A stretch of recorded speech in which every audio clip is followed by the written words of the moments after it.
Before we get into today's interview, I've got a very important message for those of you about to enter the residency match in the spring of 2024.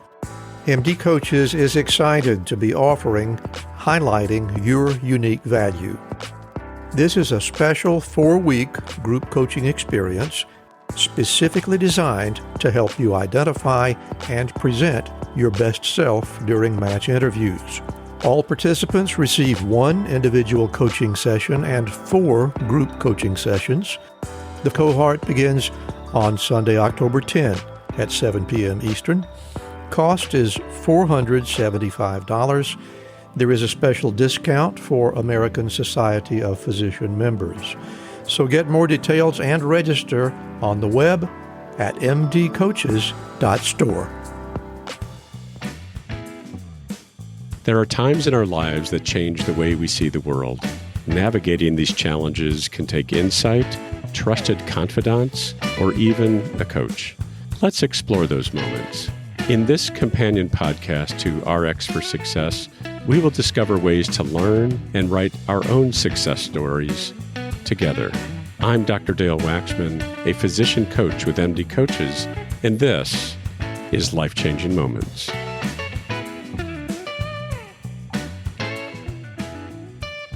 My guest today is Dr. Rhett Brown. Dr. Brown is a family physician in practice in Charlotte, North Carolina. There, he serves a diverse population of patients from birth through the end of life with a focus on care for members of the LGBTQ plus community. Among many leadership positions he has held in over 30 years in practice, he served as president of the North Carolina Academy of Family Physicians in 2016. Dr. Brown has received many awards and recognitions in his career. Most notably, he was named one of the top 100 physicians in North Carolina in 2021 and 2022, and was the inaugural recipient of the Legacy Award from Charlotte Pride. Dr. Brown's path into medicine story is chronicled well in the RX for Success podcast, number 158 and 159. It was such an incredible story that we had to break it up over 2 podcasts, and it was very compelling. And so I highly encourage you to listen to both of those episodes because his story is quite inspiring. Now, I am privileged to know Rhett as a previous professional partner, a colleague, and a good friend. We worked together for several years, and we also worked out together virtually during the pandemic. So, Rhett, I'm really, really excited to have you join me on Life-Changing Moments. Dale, thank you. It's always such a pleasure to spend time with you. It always is, and we've never done it quite this way, so this will be new for us. Yes. So what I'd like to do is, this podcast is about branch points or inflection points in people's lives. And there's a lot of them. We all have a lot of them. You have a lot of them. Also, different practice changes and geographic changes. And then also the one that I keyed in on in the podcast was you grew up in the Charlotte area and went to school in the Carolina area. And you recounted very well in the RX for Success podcast about your sexual orientation and then your emergence and your openness about that, which wasn't necessarily true when you're in the Charlotte area, but you had this opportunity to come back to Charlotte to be in practice and a co-faculty member with me, actually. And you said in the podcast that you decided if you're coming back here, you're going to be very, very upfront about who you are. And I'm just thinking that must have taken a lot to get to that place. It did. And it was a very nice awakening of self-acceptance. And that self-acceptance is an ongoing journey. I can't always say I'm there. It's something I continue to practice. And I briefly recount what I shared earlier. Having grown in Charlotte, I opened a first practice in Charlotte in the town of Matthews in 1992. And at that time, there was a big AIDS epidemic, and there was still a lot of people thinking that if you're gay, it was wrong, it was a crime. There was a lot of prejudice still about it. And so even though I'm opening a practice with a wonderful partner, borrowing money and hiring people, I'm having to lead a double life, hide that, because I'm a family physician. I want to see patients, and it's not about me when I'm taking care of people. And I was very worried that if people knew, they wouldn't bring their children, they wouldn't want to come see me, that they would be judgmental. And I worried about my staff knowing, because if I had to fire someone or there was a bad employee, they would have the potential to hurt me by sharing that information. So for many years, I am coming to work and hiding who I am and the other people that are in my life. And people are talking about what they're doing on the weekends, and I'm not joining in on those conversations. Or I'm changing pronouns, I'm changing names, I'm making stories up and trying to keep all of that. How did I share this story? What did I change here? How do I keep that memory going so I don't trip myself up sometime in the future? So it was a lot of work to do it. And sometimes it's successful. And other people have said, hey, we knew what you were doing, but we felt like you did it for a reason that you needed to do it. And they were still loving and accepting of me during that time. So 92, 93, 94, it's how I'm living my life. Around 1997, a very close friend of mine, my best friend from college, who had gone to med school, done an OBGYN residency in Texas, but he had always wanted to live in Charlotte. He had gone to elementary school in Charlotte. It was his dream to come back. He went to Davidson, wanted to come back. He got hired by an OB group in Monroe, which is a little town outside of Charlotte. And within the first 90 days of getting hired, he gets called in to the medical director's office, and the medical director says, well, Doc, we've gotten a rumor that you have a male roommate and that it may be more than just roommates. Is there something you want to share? My friend said, yes, I'm gay, and this is my life partner, and we moved from Texas together. And the medical director promptly said, we are a Christian-based medical group. You're fired. Your lifestyle is not accepted. You're fired. And if you try and sue us, we'll make sure you don't get another job in North Carolina. Wow. So he ended up having to leave and move to Atlanta and practice.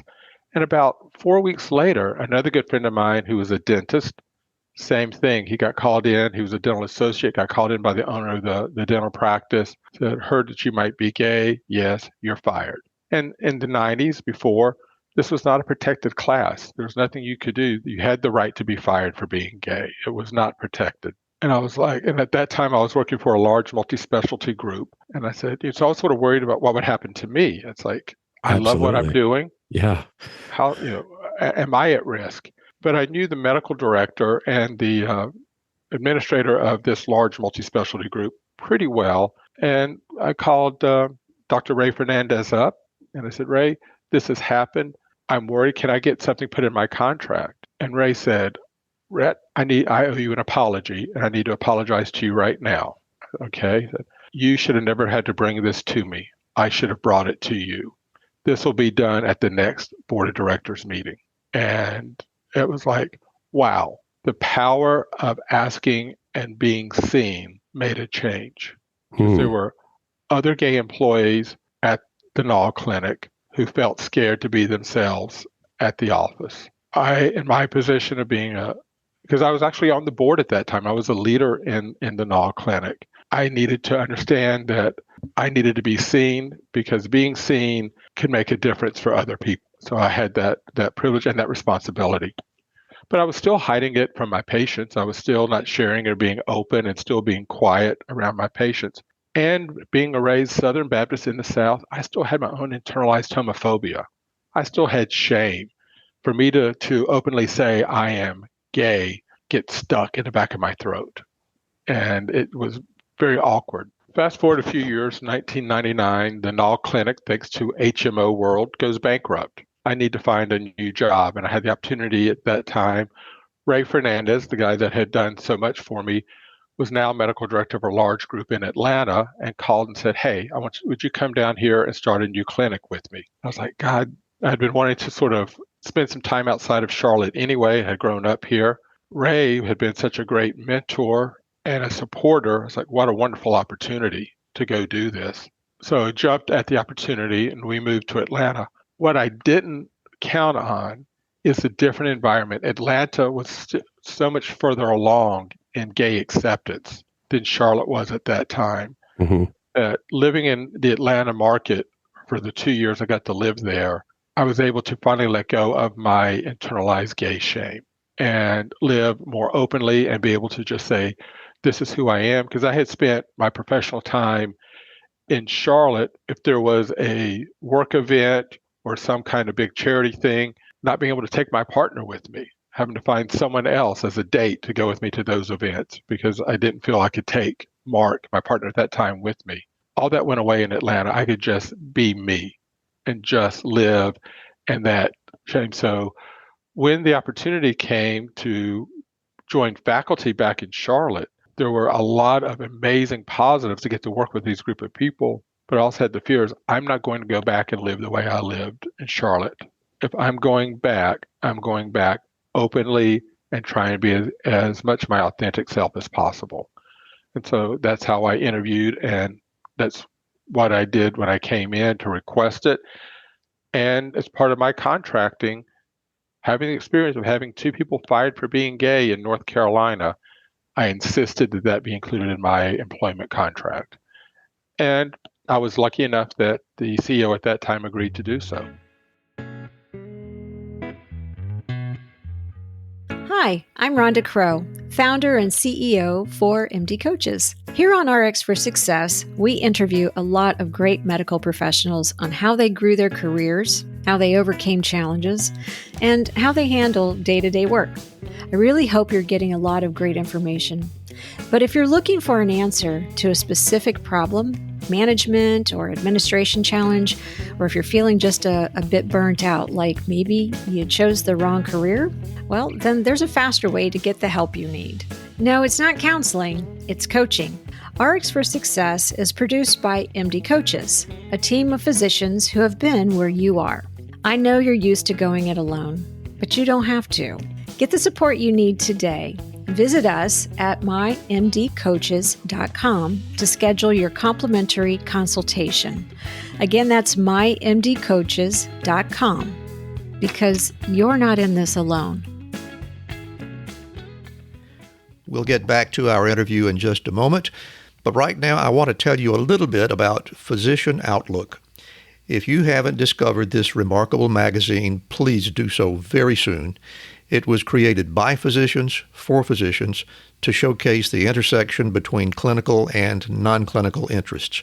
Whether it's writing, painting, cooking, politics, and dozens of other topics, Physician Outlook gives a physician perspective. It's available online and in print. It's really unique among physician lifestyle magazines. And like the Prescription for Success podcast, Physician Outlook amplifies the voice of any physician who has something to say. It also engages patients who still believe in physician-led, team-based care. And Prescription for Success listeners can get 3 months free when you enter our promo code RX for Success and select the monthly option at checkout. That's a really great deal on this stunning publication. And now let's get back to today's interview. Just a kind of a recap here, and just so that I can make sure I understand. So in Charlotte, you did have, when you were at the Null Clinic, there was an employment protection for you because you were assertive to ask for this because of the fear. And at the same time, while that was there, not a whole lot else changed. You were still pretty much contained. It's just because socioculturally, it was still not an open and progressed environment in the Charlotte area. No, more of the staff knew, but we still kept it very quiet and tried to hide it from patients. Right. So you're still not able to be fully yourself and still having to put energy into who am I being seen with out in public and the kind of things I know you recounted on the earlier podcast as well. And just the mental energy, as you just said, that you have to be so in tune with to lead this double life, if you will, to make sure that you're consistent with the stories that you're having to share. And then you go to Atlanta, which was much more accepting, it was an easier place for you to feel more yourself. Correct. And because of that led to I'm not willing to let that go wherever I go next. And so I'm going to be very upfront. So let me ask you, you're still in Atlanta before you're contemplating coming back to Charlotte, and you made that decision before, very intentionally before you got here in Charlotte.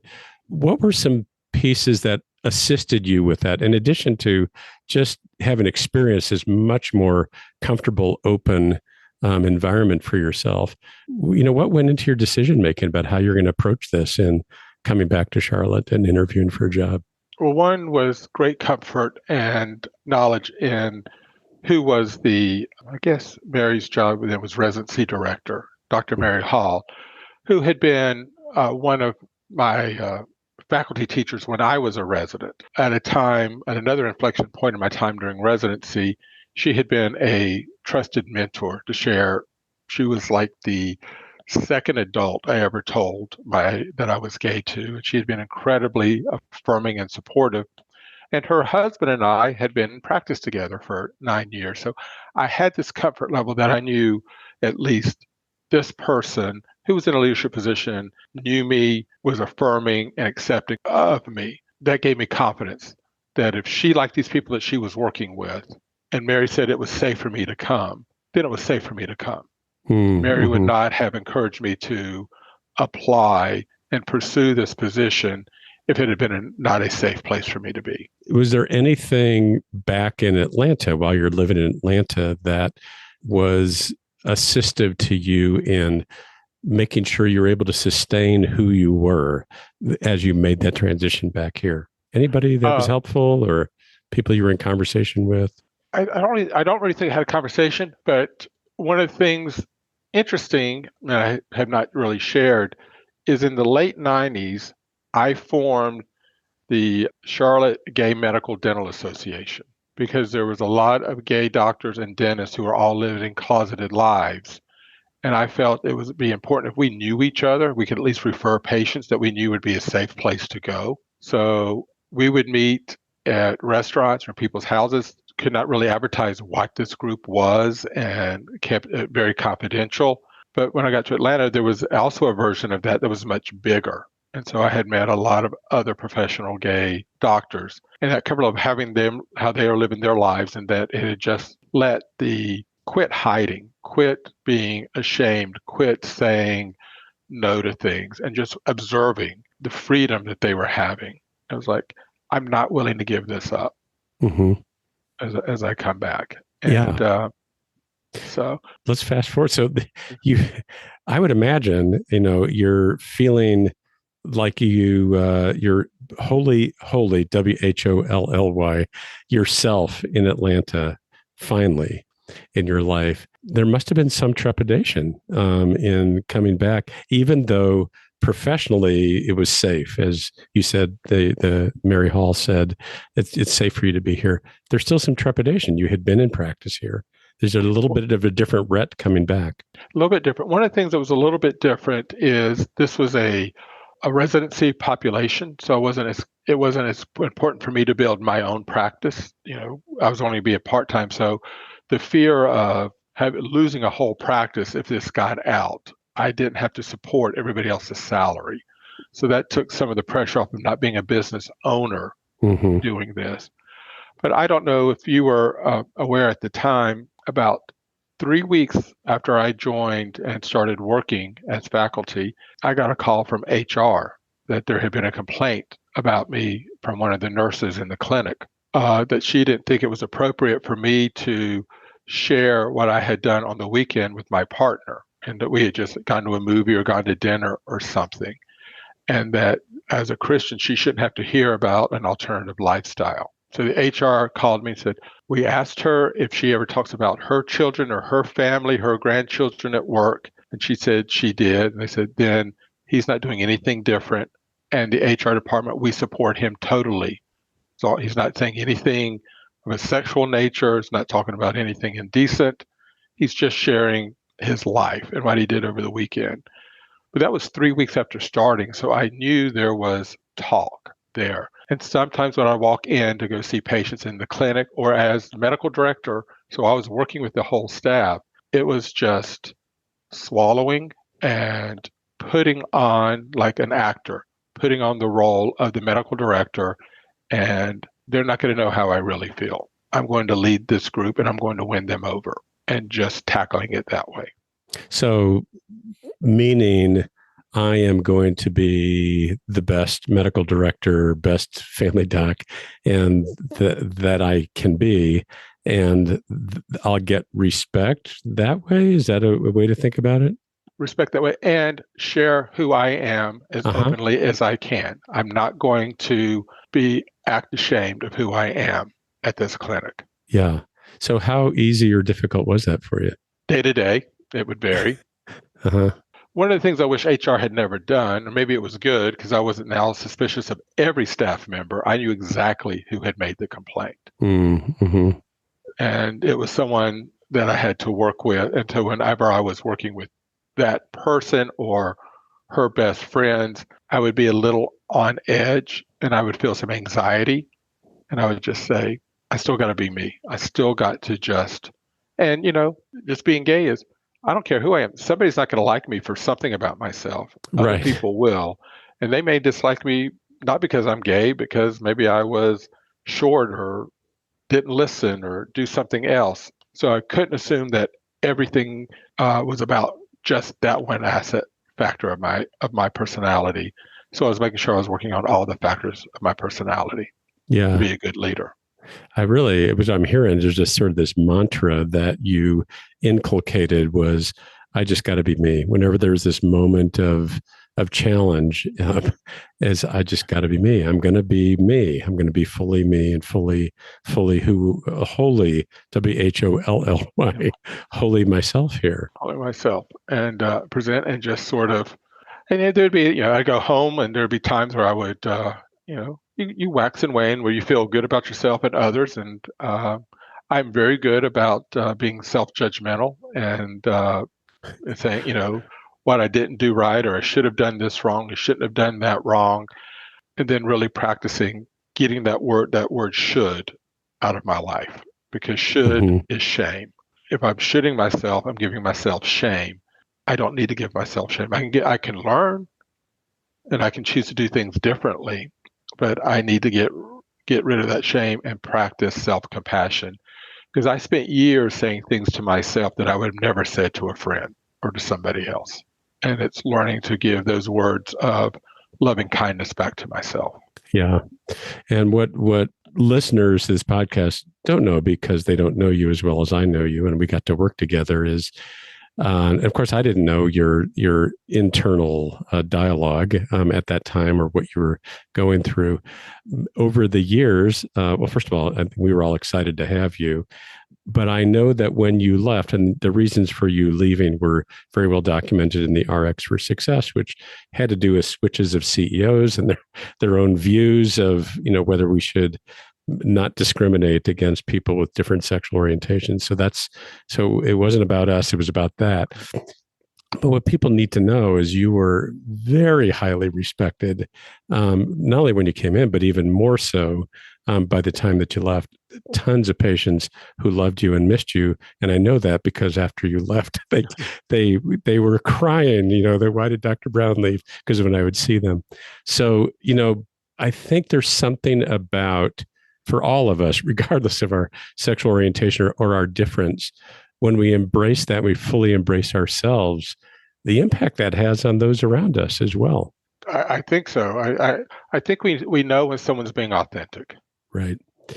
Well, Rhett, let me just ask, this has been a great conversation. Is there anything that I haven't asked you about, or things that are coming up for you, that you wish to impart to listeners, especially people who are considering a significant shift or pivot in their life, where they may be confronting something, doesn't have to be sexual orientation, it could be some other piece that they're not comfortable sharing, but in order to be authentic, that they may need to be more intentional or assertive about something.